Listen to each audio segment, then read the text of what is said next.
you're looking to dive into topics on how to live a happier, healthier, more fit, and long lifespan, then you've come to the right podcast. Livin the Dream with me, Coach Damian Evans. Together, we will explore the topics on all things health, fitness, and wellness. Together, we will be lifelong learners on this journey to living the ultimate dream. What up, Dream Team? Coach D here, coming at you from beautiful sunny San Diego. And this episode of the Livin the Dream podcast will be an opportunity to test how well you know your health, fitness, and wellness information. I'm going to start by asking a quiz question and giving you a few multiple choice answers. Feel free to pause the episode after I've asked the question if you'd like a little more time to think about your answer. Once I give the correct answer, I'll dive a little deeper into the topic, offering more information along with some tangible and actionable suggestions, ideas, and recommendations on how we can use this information to live happier, healthier, more fit, and long lifespans. Keep track of how many you got right and feel free to share your score with me and your network once you've completed your quiz. So if you're ready, let's begin. Quiz question number 1. When going on a weight loss journey, which of the following percentages is considered the fastest rate of weight loss that one should strive for when dieting for long-term weight loss? So when you go on a weight loss journey, which of the following percentages is considered the fastest rate of weight loss that you should strive for when dieting for long-term weight loss? Is it 0.5% of your body weight each week? Is it 1% of your body weight each week? Is it 3% of your body weight each week? Or is it 5% of your body weight each week? 0.5%, 1%, 3%, 5%.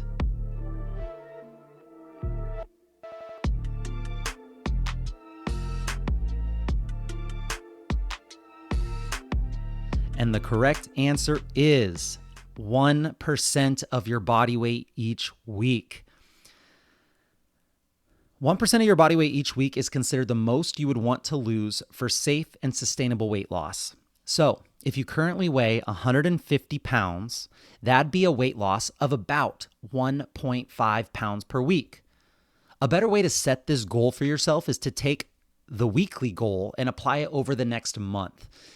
And in that case, it would be a goal of about 6 pounds of weight loss per month. If you currently weigh 250, that would be a weight loss of 2.5 pounds per week, but overall, about 10 pounds per month if you weigh about 250 pounds. So it's a lot better to kind of take it into a whole month rather than thinking about it on a weekly scale, because on a weekly scale, things will fluctuate. A lot of people like to provide weight loss goals in terms of total pounds lost. A very common recommendation is to lose 1 to 2 pounds per week. This really is just a blanket statement that is a little general because it doesn't take the individual's current weight into consideration.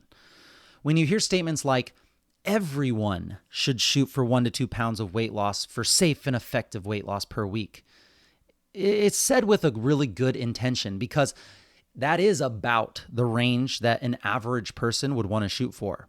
But when dealing with your own metrics, you'll want to use more of an individualized goal based on where you are specifically at this point in time. A 2-pound weight loss is a lot different for a 110-pound female as compared to, let's say, a 250-pound male. This is why body composition expert Dr. Bill Campbell, someone that I follow very closely on this topic, and I really have a lot of respect for his work that he's doing, he likes to provide a maximum weight loss goal that is relative to your current body weight. So the math it's easy. Whatever your current body weight is on the scale right now, multiply that by just 0.01. Just move the decimal place over 2 spots, and the answer is that's the goal for the most amount of scale weight that you should aim for as far as loss each week. Move the decimal point over 2 places to the left and you'll get your answer. Why do we recommend this 1% limit? Well, it's to preserve your metabolic rate and your muscle mass. This is so important. Research has shown that if you try to lose weight too quickly, you'll lose more muscle mass, which is what causes your metabolism to rev and roar. So if you lose that muscle mass, you are slowing down your metabolism, making it even more likely that after you've lost weight, that you will regain weight when the diet is over. It is also recommended that you get your body composition measurements about once every month, or maybe once every 2 weeks, depending on how many data points that you want to help get you to your goal. You do this so that you know how much the weight you're losing is coming from fat and how much the weight that you're losing is coming from muscle. So you can search for in-body scanners in your area. There's a whole online site that will tell you where every single in-body scan is in your region. Or you could try to find a body fat dunk truck that comes by gyms all the time, or even DEXA scanners if you're close to a university or a laboratory that has one. But whatever measurement tool you decide to use, it could be skin calipers, it could be technically it could be a scale that you use at home that's a little bit higher end that tells you your muscle mass, your body fat percentage, and all those things. But just make sure that whatever tool you use it as consistently as possible every time. You want to be fasted. You want to have the same food and water intake. You want to have no exercise that day because it affects your body temperature, and the higher your body temperature, the hotter you are, the more it's going to have an effect on the readouts of your muscle mass. You want to use the same machine and the same practitioner who measures you every single time. The more you can get every single variable the same, the more consistent the changes in your data are going to be. This is extremely important. You want to remove as many variables as possible when looking for changes in your data. And by the way, if you answered 5% of your current body weight each week, well, I don't think that you would be alive for more than a few months, because a 200-pound person losing 5% body weight each week would be about 100 pounds within 14 weeks. So if you answered 5%, we have a little bit of work to do. And finally, if someone wants to be more aggressive with their rate of weight loss and they are more experienced, like someone who has a healthy relationship with their body and they are training for an event or a trip or something like that, I think this can be done in a sensible manner as long as it is very short term. No more than about 2 consecutive weeks of aggressive weight loss efforts. This would be for experienced people only. And the more aggressive you go, the more important it is that you keep your high quality protein levels high, and definitely continue to resistance train, heavy resistance train, in order to send the signal that we want to keep our precious lean muscle tissue, even though we're in a more aggressive calorie deficit, let's say, and we're trying to do it in a faster period of time. High quality protein in high levels, 1 gram per pound of body weight that you want to be. For me, I weigh 180 pounds. I should be eating at least 180 grams of protein a day. And then lift heavy resistance training in order to send the signal to keep your precious lean muscle mass. All right, quiz question number 2. Losing weight can slow down your metabolism. True or false? Losing weight can slow down your metabolism.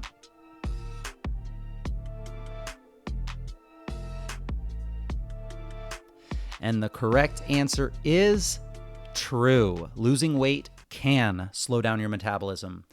Nutritional experts have found that losing weight often leads to a lower resting metabolic rate and fewer calories burned overall throughout the day.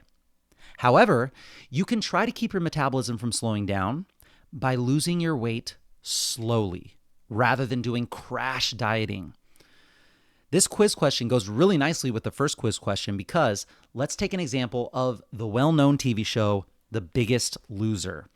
Most of us know about this show, but for those who don't, its premise is taking individuals who have a lot of excess body fat to lose. A lot of these times, these individuals have over 100 pounds of extra body fat that they're trying to lose. These individuals tend to lose the weight by drastically cutting calories, very aggressive diets, and at the same time, increasing their physical activity to extreme levels. They have a personal trainer shouting and yelling at them as they die on a treadmill and run around with these big buckets of sand and stuff like that. Sometimes they work out at such high intensities that they throw up and they gas out and they collapse from the effort. This is what we've been told will help us lose weight fast. And this is what we, the average person, believes. Eat less and move more. and you will get your body fat where you want it to be. However, at this most extreme level, as with all extreme things, this is a signal of drastic change, and your body will in turn try to find balance like it always does, because your body is an adaptation machine. It's a thermostat trying to maintain homeostasis. It is a stress barometer that senses changes in stress and does its best to balance it out back to where it wants to be. The more drastic the stress, the more drastic the body will push back to protect itself. That's just what it does. It adapts. Your muscle is a giant, energy-expensive organ in your body. Muscle has a high energy demand just to upkeep.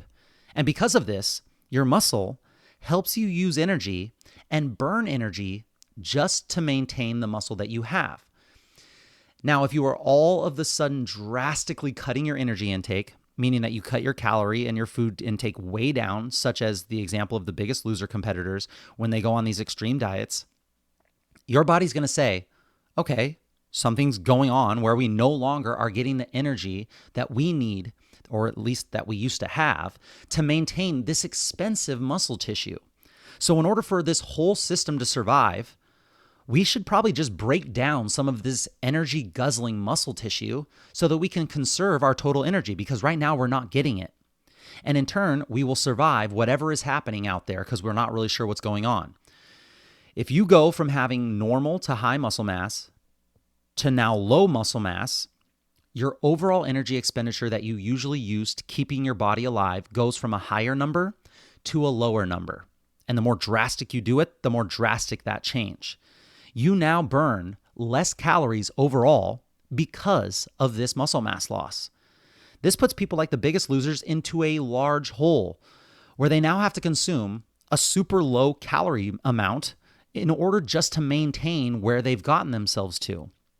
And when they end up going back to eating like they used to, or even slightly less than they used to, they end up gaining their weight all the way back, and sometimes even more. I think the stat is, and don't quote me on this, but I believe it's like over 90% or 95% of the people that are on that show gain all their weight back and then some. So how do we stop this from happening? We lose weight slowly, gradually, 1% of your weight each week, and we eat a high-quality protein diet. The goal is to eat around 1 gram of protein per pound of body weight each day. So for me, 180 grams of protein. I usually get up to like 200 to 250, and that's because it's one of my main focuses right now to build more muscle mass. So I'm trying to get a high calorie, high protein intake in.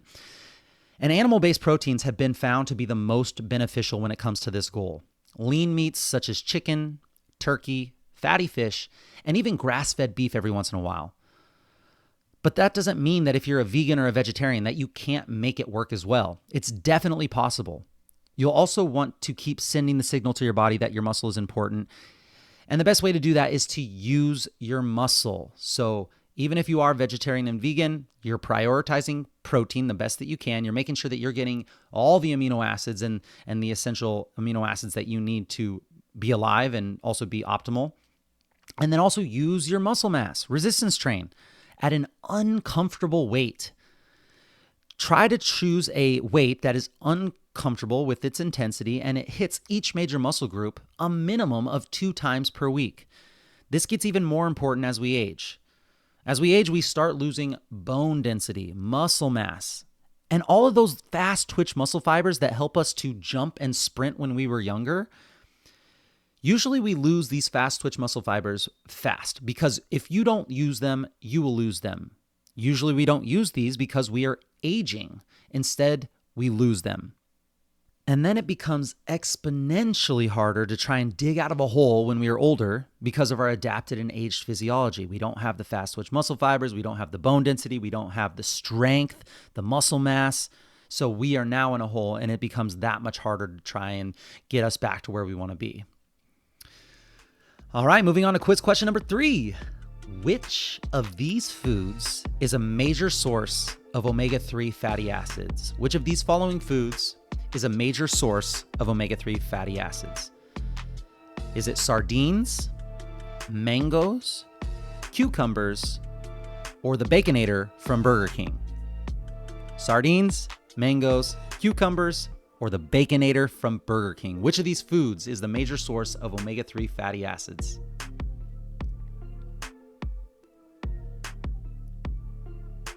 And the answer is sardines. Sardines are a major source of omega-3 fatty acids. Although sardines are very small, they're very high in omega-3 fatty acids. These essential acids help produce hormones that regulate blood clotting. They also help with the contraction and relaxation of artery walls, as well as regulating your inflammation. Commonly eaten as an appetizer, snack, delicacy, or even on pizza, which I personally don't vibe with those people, sardines also contain high levels of selenium, vitamin B12, and vitamin D. What benefits do you get from having omega-3 in your diet? Well, you reduce your risk of cardiovascular disease, one of the highest killers in our nation. You reduce your risk of death if you have currently a cardiovascular disease. You reduce the risk of dying. You reduce the risk of blood clots because omega-3 fatty acids help prevent blood platelets from clumping together. Interesting. Omega-3 fatty acids also help keep the lining of your arteries smooth and free of damage, which can help keep plaque from forming in your arteries. Omega-3 fatty acids also lower triglyceride levels by slowing the rate that they form in the liver. So high levels of triglycerides in the blood increase the risk of heart disease. So omega-3 fatty acids lower your triglyceride levels by slowing down the rate at which they form in the liver. Also, less inflammation. Atherosclerosis, or hardening of the arteries, is thought to involve your body's inflammatory response. Omega-3 fatty acids slow production of substances that are released during the inflammatory process. For those of you that are not quite as adventurous as those other sardine enthusiasts, such as myself, here are a few other sources of omega-3 fatty acids. Whole food sources high in omega-3 fatty acids are certain types of fish and seafood, such as mackerel, wild-caught salmon, herring, bluefin tuna, lake trout, anchovy, albacore tuna, bluefish, halibut, sea bass, and of course, sardines. The American Heart Association recommends that people who do not have a history of heart disease eat at least 2 servings of fish a week. So if you don't have any history of heart disease, they still recommend you having 2 servings of fish each week, or about 6 to 8 ounces a week. Now, if you do have any sort of heart disease or any family history of heart disease, your healthcare professional may recommend that you have 1 gram of EPA and DHA every day, which may require a fish oil supplement. And if you have high triglyceride levels, you'll probably want even more, about 2 to 4 grams of EPA or DHA each day, which has been shown to lower triglyceride levels up to 25 to 35%. So get your EPA and DHA supplements in if you have any heart disease or your family has any heart disease in their family history.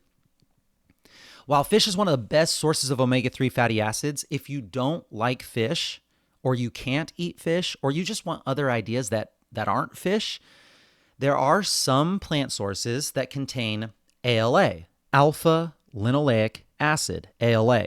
But they obviously are not as rich of a source of fatty acids as fatty fish.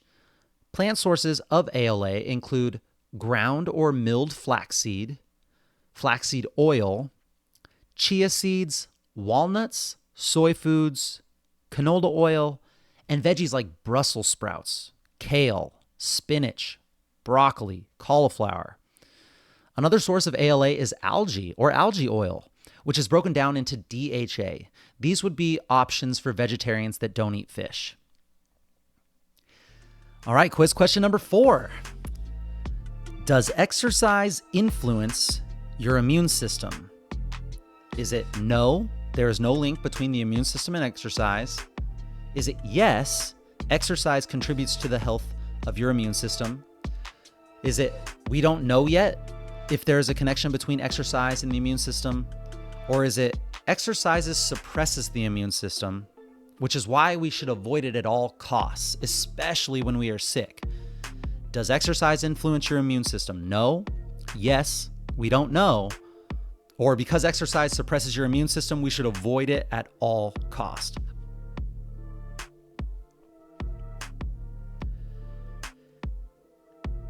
And the correct answer is, of course, yes, exercise contributes to a healthy immune system. Regular exercise in general, whether resistance training or cardio, it helps neutralize whole body inflammation by releasing anti-inflammatory proteins. Not only does exercise positively influence your immune system, it also improves your cardiovascular health. It lowers your blood pressure, and it helps control your body weight and protect against diseases. Exercise has been shown to have huge benefits on mental health, physical health, healthy relationships, and so much more. In my opinion, exercise is a panacea. Yes, I know my bias is, but I'm still going to go there. If you were to tell someone that a drug could do all of the benefits that exercise has been proven to do, that would be $1 trillion drug instantly that every single doctor prescribes to every single patient. The only stipulation is that it requires effort and it requires consistency. The sooner you start making exercise a part of your life, the sooner you're going to reap the benefits and the more long-lasting results. Everything you want is on the other side of hard. Do the hard thing. It is important to note that exercise is a positive stress on the body. We've talked about hormesis before. What doesn't kill you makes you stronger is kind of what hormesis is saying.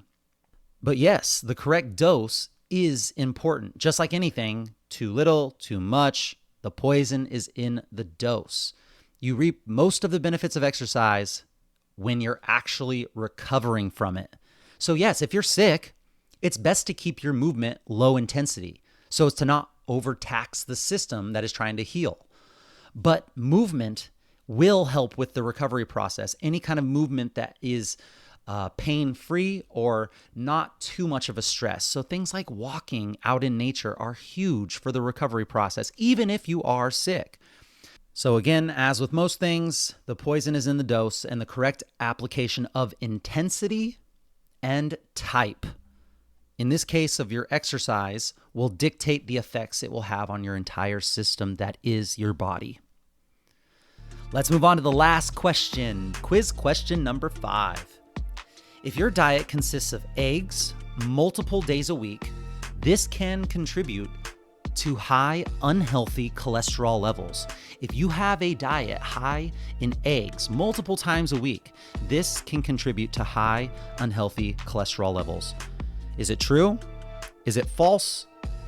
Is it true, but if you remove the yolk, you're fine? True, false, or true, but if you remove the yolk, you'll be fine?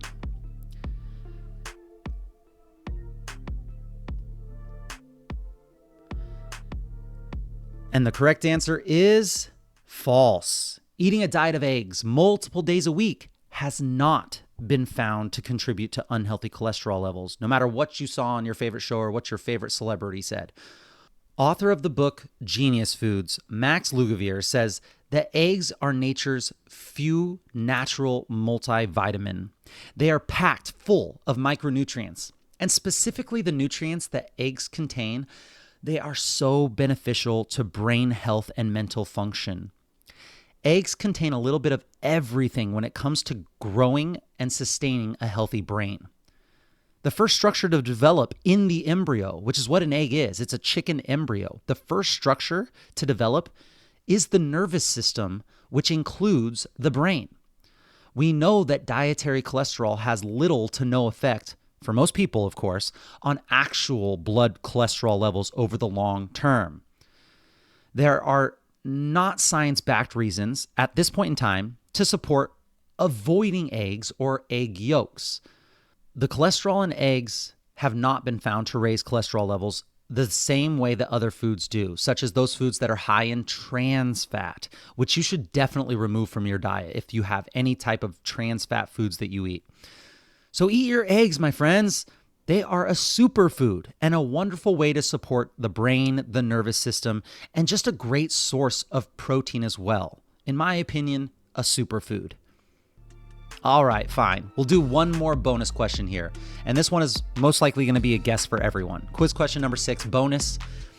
Injecting steroids into normal males increased their squat strength by how much when they didn't do any resistance training? So if they got 1 injection of steroids per week over 10 weeks, how many pounds do you think their squat increased?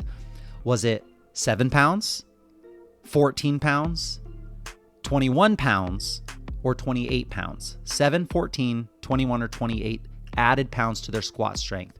Just a perspective here, it's 7 pounds is plus 3% increase in strength, 14 is plus 6%, 21 pounds is plus 9%, and 28 pounds is plus 12.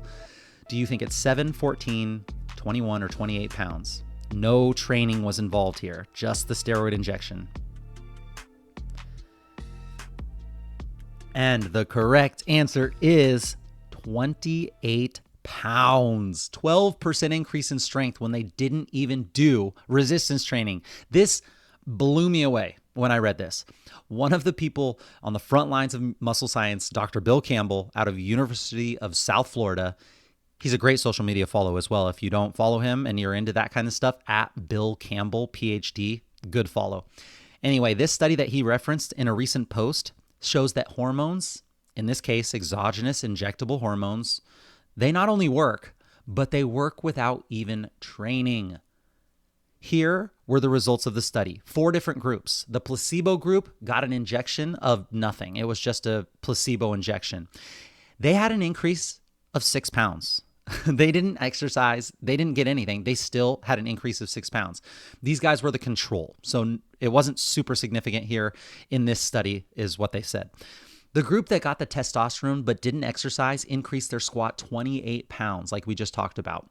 The group that got the placebo and did exercise, they increased their squat 55 pounds, which is huge, double what the injection with no exercise got. This is very inspiring for most of us, since this is the group that the majority of us are in. They got a placebo, but they did exercise. Exercising naturally can still double what testosterone alone can do without exercising. Now, the group that got both testosterone and exercised, holy cow, they increased their squat by a whopping 83 pounds, almost 100 pounds onto their squat. Drugs are crazy, man. That's some magic juice right there. So I'm going to finish up this health quiz by sharing a quote from author Amy Weatherly that says, "Some people could be given an entire field of roses and only see the thorns in it, while others could be given a single weed and only see the wildflower in it. Perception is a key component to gratitude, and gratitude is a key component to joy. And I am grateful for you being a part of this Livin the Dream team and sticking with me all the way through this health quiz. That is it, my friends, for this week's health quiz. Share the knowledge that you gain with your friends and family and let us know how many questions you got right. If you enjoyed this content, it helps a ton if you post on your social media stories a screenshot of this episode and one takeaway or one fact that you got. Make sure that you tag me and share your journey. You can tag me at livingthedream_podcast or at Coach Damien_SD. Let us know how this episode benefited you. Smile at someone today. Be kind to someone today and leave everybody that you come into contact with better than before. I will be right here with you working on making us stronger, happier, and healthier humans. Until next time, friends, keep living the dream.